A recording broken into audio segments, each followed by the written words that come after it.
നമ്മളൊരാൾ bright അടിച്ച് കാണിക്കുമ്പോൾ നമ്മൾ തിരിച്ചും ബ്രൈറ്റ് അടിച്ച് കൊടുക്കാതെ നമ്മൾ ഡിം അടിച്ച് കൊടുത്താൽ അവർക്കെങ്കിലും കാണാൻ പറ്റും. പ്രത്യേകിച്ച് നമ്മൾ ചോദിച്ചതിന്റെ കാരണം ഈ വീട്ടിൽ രണ്ട് സെഡാനും ഹാച്ച് ബാക്കും ഹോണ്ടയുടെ തന്നെ വാഹനമുള്ള സ്ഥിതിക്ക് നമുക്ക് കമ്പാരിസൺ എളുപ്പമായിട്ട് ചെയ്യാമല്ലോ. ഈ സെഡാനും ഇതും തമ്മിലുള്ള വലിയ വ്യത്യാസം എനിക്ക് തോന്നുന്നില്ല. നമ്മുടെ ഈ ചെറിയ വഴികളൊക്കെ പോകുമ്പോൾ അടി തട്ടുന്ന പ്രശ്നമൊക്കെ ഉണ്ടായിട്ടുണ്ട്. ഇപ്പം എത്രയാണ് മൈലേജ് നമുക്ക്? ഇന്നലെ ഞാൻ എറണാകുളത്ത് പോയിച്ച് വന്നപ്പോൾ നോർമലി സർവീസിങ്ങിന് ചാർജ് ഇപ്പം കഴിഞ്ഞ സർവീസിങ്ങിന് ഒരു 11,000 രൂപ ആയി സർവീസ്.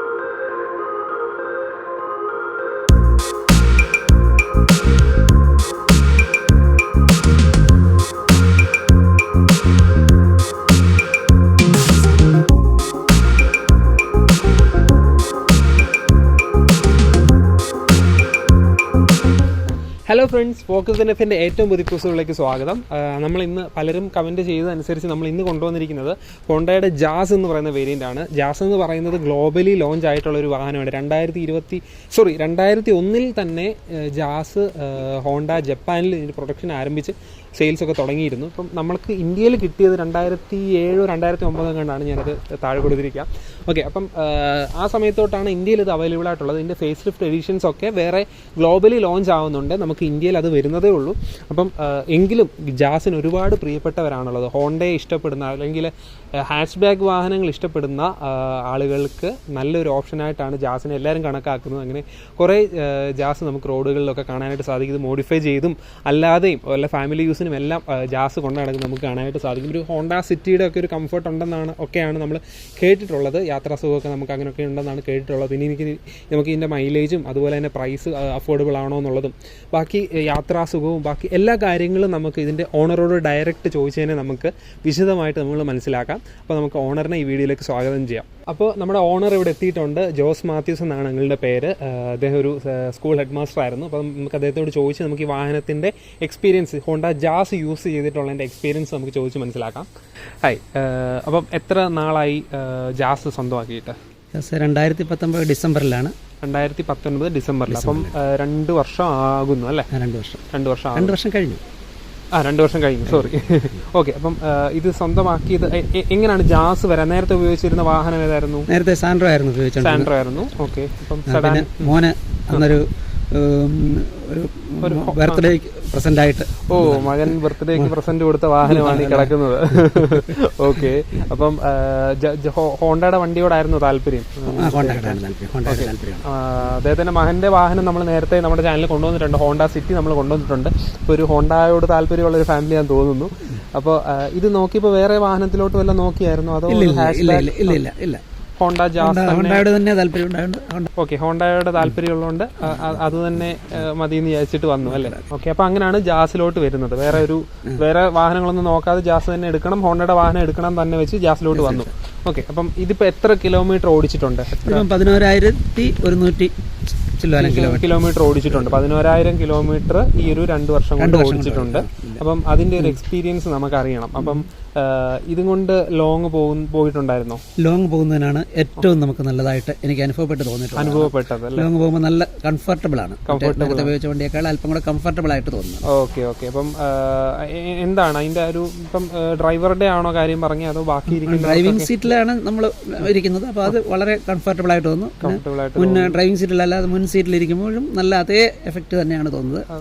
നല്ല കംഫർട്ടാണ്. സീറ്റിന്റെ എല്ലാം നല്ല ഇതിലാണ്, നല്ല സപ്പോർട്ടാണ്, കുഴപ്പമൊന്നുമില്ല. അതാണ് എനിക്ക് അനുഭവപ്പെട്ടിട്ടുള്ളതാണ്. ലോങ് എത്രയൊക്കെ പോകാറുണ്ട്? ഞാൻ ഇവിടുന്ന് എറണാകുളം പോകുന്നുണ്ട്, തിരുവനന്തപുരം പോകുന്നുണ്ട്. അപ്പം അത്യാവശ്യം ആ ഒരു യാത്ര ഒക്കെ കഴിഞ്ഞ് വരുമ്പോൾ ക്ഷീണമൊക്കെ ഒരു ബുദ്ധിമുട്ടും വലുതായിട്ട് തോന്നുന്നില്ല. ലോങ് ട്രിപ്പിൽ നല്ല മൈലേജും വണ്ടിക്ക് കിട്ടുന്നുണ്ട്. ഓക്കെ, അപ്പം മൈലേജിന്റെ കാര്യം കൂടെ നമുക്കറിയണം. മൈലേജ് എത്രയാണ് മൈലേജ് നമുക്ക്? ഇന്നലെ ഞാൻ എറണാകുളത്ത് പോയിച്ച് വന്നപ്പോൾ ഞാനത് നോക്കിക്കൊണ്ടാണ് വന്നത്. അപ്പോൾ 22 കിലോമീറ്റർ ഇന്നലെ കറക്റ്റ് മൈലേജ് കിട്ടി. 22 ഇന്നലെ കിട്ടി. അത്രയും കിലോമീറ്റർ ഒക്കെ മൈലേജ് കിട്ടുന്നുണ്ട്. അത് വളരെ നല്ലൊരു മൈലേജ് ആണ്, പ്രത്യേകിച്ച് ഇത്രയും ഒരു വാഹനത്തെ സംബന്ധിച്ചിടത്തോളം. ഇത് 1.2 ലിറ്റർ പെട്രോൾ എഞ്ചിൻ അല്ല? പെട്രോൾ ജാസ് ആണ് വന്നിരിക്കുന്നത്. മാനുവൽ ഷിഫ്റ്റിംഗ് അല്ലേ? ഓട്ടോമാറ്റിക് അല്ലല്ലോ?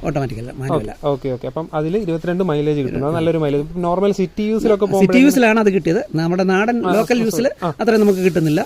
പക്ഷേ ലോക്കൽ യൂസിൽ ഞാൻ ഈ മലമ്പ്രദേശങ്ങളിലൊക്കെ കയറി ഇറങ്ങിയിട്ടുമുണ്ട്. പക്ഷേ അന്നേരം മൈലേജ് അത്രയില്ല, മൈലേജ് 14-15 അങ്ങനെ ആ രീതിയിലാണ് പോകുന്നത്. ലോങ് ട്രിപ്പിൽ പോകാതെ ഒരു പ്രശ്നവുമില്ല, 20+ കിട്ടുന്നുണ്ട്. അപ്പം നമ്മുടെ ഈ നമ്മുടെ ഈ ചെറിയ വഴികളൊക്കെ പോകുമ്പം അടി തട്ടുന്ന പ്രശ്നമൊക്കെ ഉണ്ടായിട്ടുണ്ട്. വലിയ കുഴപ്പമായിട്ട് തോന്നുന്നില്ല. എന്നാൽ വലിയ ബമ്പുകൾ കോന്നി മേഖലയിലൊക്കെ പോയിട്ടുള്ളപ്പം വലിയ ബമ്പുകൾ പോകുമ്പോൾ സൂക്ഷിച്ചെടുത്താൽ മതി, അടിതട്ടത്തില്ല. ഓക്കെ, അപ്പൊ അതിന്റെ ഒരു ചെറിയൊരു കെയർ കൊടുക്കണം. അത്രേ ഉള്ളൂ, കെയർ കൊടുക്കണം. അല്ലാതെ നമ്മൾ പെട്ടെന്ന് ഓടി അങ്ങ് പോകാനൊക്കത്തില്ല. ആ ഒരു രീതിയിൽ നമുക്ക് വരുന്നുണ്ട്. അല്ലാതെ വലിയ പ്രശ്നങ്ങളായി ഒരു പ്രശ്നങ്ങളും ഇത്രയും നാളായിട്ട് ഉണ്ടായിട്ടില്ല. അപ്പം ഹോണ്ട സിറ്റി മകന്റെ വാഹനം യൂസ് ചെയ്യാറുണ്ടോ? ഉണ്ട്, യൂസ് ചെയ്ത് അത് ഞാൻ കയറിയിരുന്നിട്ട് പോകുന്നതേ ഉള്ളൂ. ഓക്കെ, അതിൽ പോകുന്ന കമ്പാരിസൺ നോക്കുവാണെങ്കിൽ എനിക്കിതാണ് ഇഷ്ടം. ഓക്കെ ഓക്കെ, അപ്പം ഇതാണ് അത്രയും നാള് ഉപയോഗിച്ചതിന്റെ ഒരു എക്സ്പീരിയൻസ് തോന്നിയിട്ടുള്ളത്. പിന്നെ ബാക്കി ഇന്റീരിയറിലോട്ട് കയറി കഴിയുമ്പോൾ ഇത് മാനുവൽ ഷിഫ്റ്റിംഗ് അല്ലേ വരുന്നത്? ഗിയർ ട്രാൻസ്മിഷൻ അതുപോലെ തന്നെ സ്റ്റിയറിംഗിന്റെ കംഫോർട്ടും ബ്രേക്കിംഗും ഒക്കെ എങ്ങനെയാണ്? ബ്രേക്കിംഗ് നല്ല പവർ ബ്രേക്ക് ആയിട്ട് പെട്ടെന്ന് ബ്രേക്ക് പിടിച്ചാൽ ഉടൻ തന്നെ സ്റ്റോപ്പ് ആകുന്ന ഒരു അനുഭവമാണ് കണ്ടിട്ടുള്ളത്. നല്ല ബ്രേക്കിംഗ്. ഓക്കെ, പിന്നെ സ്റ്റിയറിംഗ് കംഫോർട്ടൊക്കെ കംഫർട്ടബിൾ ആണ്. നമുക്ക് നമ്മുടെ സൗകര്യത്തിനനുസരിച്ച് എല്ലാ രീതിയിലും നല്ലൊരു അനുഭവമായിട്ട് എനിക്ക് തോന്നിയിട്ടുള്ളത്. ബുദ്ധിമുട്ട് കാര്യങ്ങളായിട്ടൊന്നും തോന്നിയിട്ടില്ല. അല്ല, എടുത്ത് ചോദിക്കുകയാണെങ്കിൽ ഇപ്പൊ നെഗറ്റീവ്സ് എന്തെങ്കിലും ജാസിന്റെ ഫീൽ ചെയ്തിട്ടുണ്ടോ എന്നുള്ളത്? നെഗറ്റീവായിട്ട് നമുക്ക് കാര്യമായിട്ട് ഫീൽ ചെയ്ത് ഞാൻ പറഞ്ഞില്ല, ലോങ് ട്രിപ്പിന് നല്ലതാണ്. പക്ഷേ നമ്മുടെ ഷോർട്ട് ട്രിപ്പിനൊക്കെ പോകുമ്പോൾ ഈ മൈലേജ് കുറയുന്നു എന്നുള്ളൊരു ഒരു ചെറിയ ബുദ്ധിമുട്ട് തോന്നുന്നുണ്ട്. അതാണ്.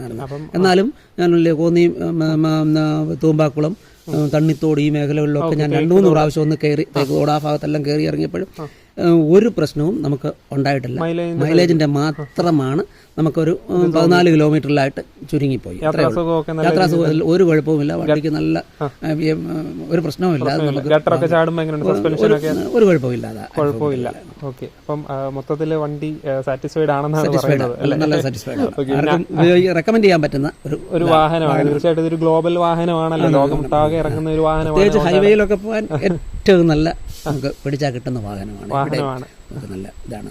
ഇപ്പം ഹാച്ച് ബാക്ക് ആയതുകൊണ്ട് പാർക്കിങ്ങിനും എങ്ങനെയുണ്ട്? ടൗണിലൊക്കെ പോകുന്ന പാർക്കിങ്ങിന്റെ കാര്യം മാത്രം ഓർക്കുമ്പോഴേ ചെറിയ പ്രയാസം അനുഭവപ്പെടുന്നുണ്ട്. അത്രേ ഒരു അതിന്റെ ഡ്രൈവിംഗിന്റെ പ്രയാസം കൊണ്ടായിരിക്കാം. ഒരു പാർക്കിങ്ങിന് ആണെങ്കിൽ ഇതിന് അത്യാവശ്യം ലെങ്ത് ഉണ്ട്, നല്ല ലെങ്ത് ഉണ്ട്.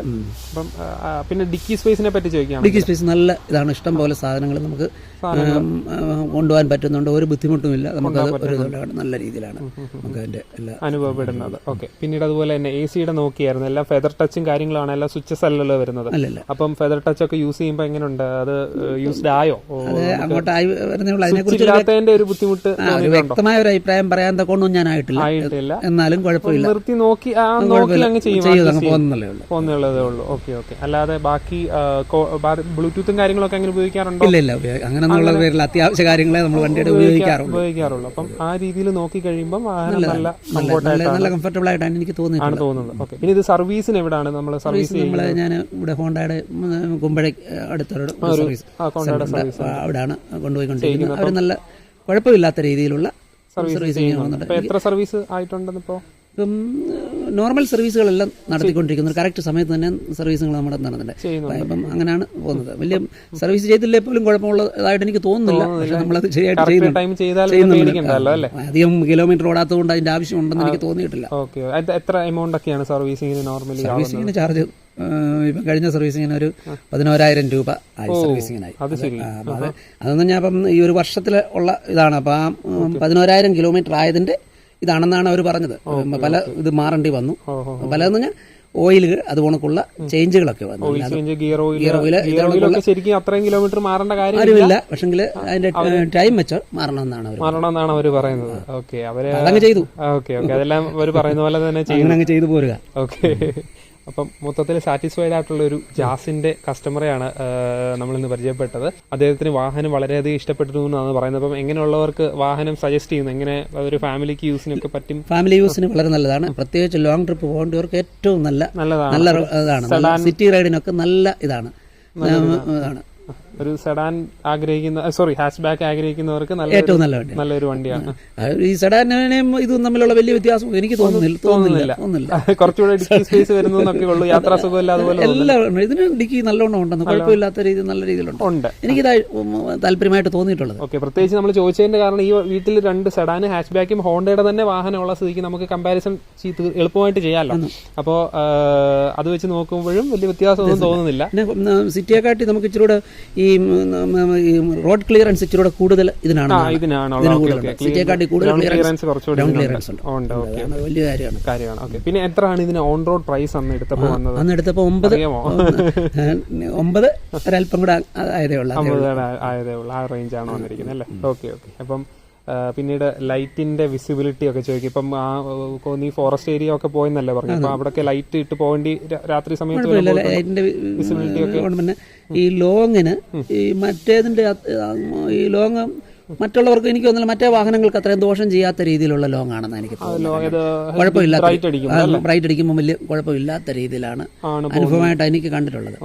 മറ്റു വാഹനങ്ങൾക്ക് മറ്റു ചില വാഹനങ്ങളുടെ വരുമ്പോൾ നമുക്ക് വലിയ ബുദ്ധിമുട്ടുണ്ടാകുന്നില്ല, ഇതിന്റെ കൊണ്ട് മറ്റുള്ളവർക്ക് വലിയ ബുദ്ധിമുട്ടുണ്ടാകുന്നില്ല എന്നാണ് എന്റെ അനുഭവത്തിൽ എനിക്ക് മനസ്സിലാക്കാൻ കഴിഞ്ഞിട്ടുള്ളത്. അതും നമ്മൾ നോക്കണം. നമ്മളൊരാൾ ബ്രൈറ്റ് അടിച്ച് കാണിക്കുമ്പോൾ നമ്മൾ തിരിച്ചും ബ്രൈറ്റ് അടിച്ച് കൊടുക്കാതെ നമ്മൾ ഡിം അടിച്ച് കൊടുത്താൽ അവർക്കെങ്കിലും കാണാൻ പറ്റും. അവർക്ക് കാണാൻ പറ്റിയാലേ നമ്മൾ സേഫ് ആവുള്ളൂ. അതാരും ശ്രദ്ധിക്കാറില്ല, എല്ലാവരും ഒന്നുകൂടെ അടിച്ചു കൊടുക്കും, ലൈവ് ബ്രൈറ്റ് അടിച്ചു കൊടുക്കും. നല്ല ഇതായിട്ടാണ്, ലൈറ്റൊന്നും ഒരു കുഴപ്പമുള്ളതായിട്ട് തോന്നുന്നില്ല. എല്ലാ രീതിയിലും കുഴപ്പമൊന്നുമില്ല.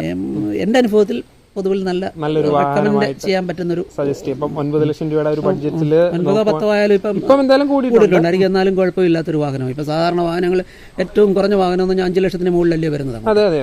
അതുകൊണ്ട് ഇതൊരു നല്ല വാഹനമായിട്ടാണ്. കഴിഞ്ഞ ദിവസം ഒരു സെലിറിയോ എന്ന് പറയുന്ന മാരുതിയുടെ വാഹനം ചെയ്തതിന് 7 ലക്ഷം രൂപയാണ് അതിന് വന്നത്. അത് ഓട്ടോമാറ്റിക് പോലും അല്ല, അത് ചെറിയൊരു വണ്ടിയാണ്. അതിന് അത്രയും പ്രൈസ് ആണ് വന്നത്. അപ്പൊ അതൊക്കെ കേട്ടപ്പം അത്രയും പ്രൈസ് ആണ് ഓരോ വാഹനങ്ങൾക്ക് വരുന്നത്. ഇതിന്റെ ഓട്ടോമാറ്റിക് അവൈലബിൾ ആണ്, CVT ഓട്ടോമാറ്റിക് അവൈലബിൾ ആണ്. പിന്നെ CVT ട്രാൻസ്മിഷൻ ഇഷ്ടമുള്ളവരുണ്ട്, ചിലർക്ക് CVTയോട് താല്പര്യമില്ല. അപ്പം അതിനും അതിൻ്റെതായ വ്യത്യാസങ്ങൾ കുറച്ചുകൂടെ ഫീൽ ചെയ്യും. അപ്പം എനിക്ക് മാനുവലാണ് ഇഷ്ടം, അതുകൊണ്ടാണ് നമ്മളിത് മാനുവൽ ഓടിക്കുമ്പോൾ ഒരു പ്രത്യേക സുഖം തോന്നുന്നതായിട്ടാണ് എനിക്ക് അനുഭവപ്പെടുന്നത്. അതെ. ഡ്രൈവിംഗ് ഇഷ്ടപ്പെടുന്നവർക്ക് മാനുവലിനോടായിരിക്കും കൂടുതൽ താല്പര്യം. ഓക്കെ, അപ്പം നമുക്ക് ഇവിടെ വൈൻഡ് അപ്പ് ചെയ്യുകയാണ്. നമ്മുടെ ജാസിന്റെ എക്സ്പീരിയൻസ് നമ്മൾ ഷെയർ ചെയ്ത് കഴിഞ്ഞു. അപ്പോൾ നമ്മൾക്ക് ഇതുപോലുള്ള വീഡിയോ നിങ്ങൾക്ക് ആവശ്യമുണ്ടെന്നുണ്ടെങ്കിൽ നിങ്ങളുടെ ചാനൽ താഴെ കമൻറ്റ് ചെയ്യുക. നമ്മൾ മാക്സിമം കൊണ്ടുവരാൻ എല്ലാ വാഹനങ്ങളും കൊണ്ടുവരാനായിട്ട് ശ്രമിക്കും. നമുക്ക് തരപ്പെട്ട് കിട്ടാത്ത വാഹനങ്ങൾ മാത്രമാണ് നമ്മൾ കുറച്ച് നീണ്ടു പോകുന്നത്, എങ്കിലും നമ്മൾ എന്തെങ്കിലും അത് ചെയ്തിരിക്കും. അപ്പം നമ്മുടെ ചാനൽ എല്ലാവരും സബ്സ്ക്രൈബ് ചെയ്യാനായിട്ട് മറക്കില്ല. നമ്മുടെ വീഡിയോ എല്ലാവർക്കും ഇഷ്ടപ്പെട്ടു എന്ന് വിചാരിക്കുന്നു. അപ്പോൾ നമ്മൾ പുതിയൊരു വീഡിയോ ആയിട്ട് വീണ്ടും വരുന്നതായിരിക്കും. അതുവരേക്കും ഗുഡ് ബൈ.